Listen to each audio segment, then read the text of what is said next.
اعوذ باللہ من الشیطان الرجیم بسم اللہ الرحمن الرحیم۔ لالچ بہت بری بلا ہے۔ ہم نے بچپن سے سنا تھا کہ لالچ بہت بری بلا ہے اور اس کا انجام بہت برا ہوتا ہے۔ یہ بات آج میں کر رہا ہوں مرحوم عامر لیاقت حسین کیس کے حوالے سے، جو ان کی تیسری بیوی تھی دانیہ ملک المعروف دانیہ شاہ۔ اور آج میں بات کروں گا اس دانیہ کی والدہ کے حوالے سے۔ ہم جانتے ہیں کہ دانیہ اس وقت پولیس کی حراست میں ہے، اور اس کی والدہ کا جو آج بیان سامنے آیا ہے، اور اس میں وہی باتیں جو اس نے پہلے کی ہیں کہ ان لوگوں کو مطلب اب جو عامر صاحب کی مرحوم کی جو جائیداد ہے اس کی اکلوتی وارث میری بیٹی دانیہ ہے۔ جب سے یہ مسئلہ اخباروں میں آیا ہے، جب سے دانیہ کے اوپر ایف آئی اے کا شکنجہ ٹائٹ ہوا ہے اور ایف آئی اے نے دانیہ کو ان کے گھر سے گرفتار کیا ہے، اس وقت سے لے کر آج تک یہ خاتون کئی مرتبہ میڈیا کے سامنے آ چکی ہیں، مختلف یوٹیوبرز کو انٹرویو دیے ہیں، مختلف جگہوں پہ لودرا میں بھی انٹرویو دیا، اس کے بعد کراچی میں آنے کے بعد کئی دفعہ، اور ہر دفعہ اس خاتون کے منہ سے جب بھی نکلی ہے وہ ایک ہی بات نکلی ہے: عامر صاحب کی جائیداد 40 کروڑ پیسہ، میری بیٹی کا حصہ، ہمارا حق۔ اس کے علاوہ کوئی بات نہیں نکلی۔ کیا وجہ ہے؟ آج دیکھیے، عامر صاحب جیسے بھی تھے وہ اس دنیا میں نہیں ہے، ان کے بارے میں بات نہیں کرنی چاہیے، لیکن اس دانیہ ملک المعروف دانیہ شاہ نے جو کچھ بھی کیا ہے وہ صرف اور صرف پیسہ کے لیے کیا ہے۔ یہ بات ہم بہت حد تک جان چکے ہیں کہ ان کا جو موٹیو ہے وہ صرف پیسہ ہے۔ یہ بات ہم سمجھ چکے ہیں کہ اب صرف اور صرف دنیا میں ان کے لیے پیسہ ہی ہے۔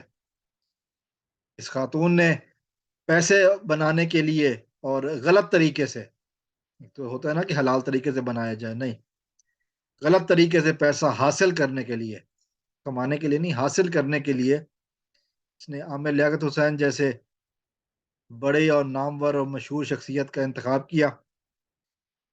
اس کے بعد عامر لیاقت کی وفات جن حالات میں ہوئی وہ بھی ایک الگ ٹاپک ہے، لیکن اس کے بعد سے مسلسل پیسہ پیسہ، کہاں لے کے جانا ہے اس پیسہ؟ یہ پیسہ کہاں تک جائے گا تمہارے ساتھ؟ کوئی نہیں کہہ سکتا۔ آج تک دنیا میں ایسا کبھی نہیں ہوا کہ کفن میں کوئی جیب ہو۔ یقین کریں فرشتے رشوت بھی نہیں لیتے، تو یہ پیسہ کہاں جائے گا؟ دنیا کا مال یہیں رہ جائے گا۔ جو حرکتیں کر رہی ہے نا، انتہائی گھٹیا، انتہائی شرافت سے ہٹ کے ہے، وہ حرکتیں ہیں کہ جو اس نے یہ دنیا کو بتا رہی ہے کہ ہم اصل مجرم ہیں، کہ ہمارا مقصد صرف پیسہ ہے۔ جائیداد، عامر صاحب کی جائیداد، بچوں کا حق نہیں ہے لیکن ان کا حق ہے، جو ان عامر صاحب کی موت کے ذمہ دار ہیں۔ کبھی یہ یاسر شامی کا نام لیتی ہے کہ یاسر شامی نے ویڈیو ریلیز کی، کبھی یہ کہتی ہے کہ جی ہمیں نہیں پتا کس نے کی، کبھی یہ کہتی ہے کہ جی وہ فون، بیٹی کہتی ہے کہ جی ویڈیوز میری ماں کے فون میں ہے اور میں نے اپنی ماں کے کہنے پہ بنائی تھی۔ تو یہ مقصد صرف عامر صاحب کو بلیک میل کر کے ان کی دولت پانا تھا۔ اب عامر صاحب کے جانے کے بعد ابھی یہ جو آج کا بیان ہے وہ یہ ہے کہ جی عامر صاحب کی جائیداد کی واحد وارث میری بیٹی ہے، تو یہ ساری جائیداد اب میری بیٹی کو ملنی چاہیے۔ پہلے اس نے کہا تھا کہ حصہ ملنا چاہیے، اب پوری جائیداد ملنی چاہیے۔ میں اس بارے میں یہی کہوں گا جو میں نے پہلے کہا اس ویڈیو کے شروع میں کہ لالچ بہت بری بلا ہے۔ ہم بچپن میں اسکولوں میں پڑھا کرتے تھے کہ لالچ بہت بری بلا ہے۔ میں نے جتنی دفعہ بھی یہ لفظ لالچ پڑھا ہے نا، لوگ جتنا مرضی کوشش کر لیں، سب کچھ یہیں رہ جاتا ہے۔ کچھ نہیں ہوتا آخرت میں، صرف آپ کے اعمال ہیں اور کچھ بھی نہیں ہے۔ لیکن اس عورت کے جو اعمال ہیں، وہ ظاہر ہے میں کسی کو بتانے کی یا اندازہ لگانے میں کوئی وہ نہیں ہے۔ اس عورت کے الفاظ ہی بتا رہے ہیں کہ یہ اس عورت کے اعمال کیسے ہوں گے۔ کبھی کہتی ہے کہ جی ہم جاہل لوگ ہیں، دیہاتی لوگ ہیں، ہم گینگ نہیں ہیں، ہم گائے بیلوں بکریوں کو چارہ ڈالنا ہمیں آتا ہے لیکن گینگ بنانا نہیں آتا۔ تھوڑی سی یہاں پہ مسٹیک کر گئی۔ تمہیں ویڈیو بنانا آتا ہے، تمہیں دھوکا دینا آتا ہے، تمہیں اپنی بیٹی کو استعمال کر کے لوگوں کو لوٹنا بھی آتا ہے، لیکن تم گینگ نہیں ہو۔ تمہارے ساتھ اور کوئی نہیں ہے۔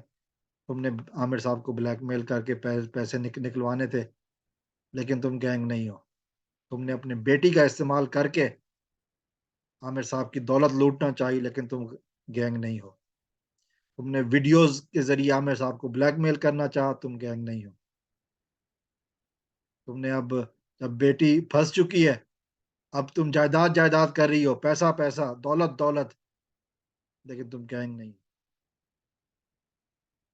پھر ظاہر ہے ہم سب گینگ ہیں،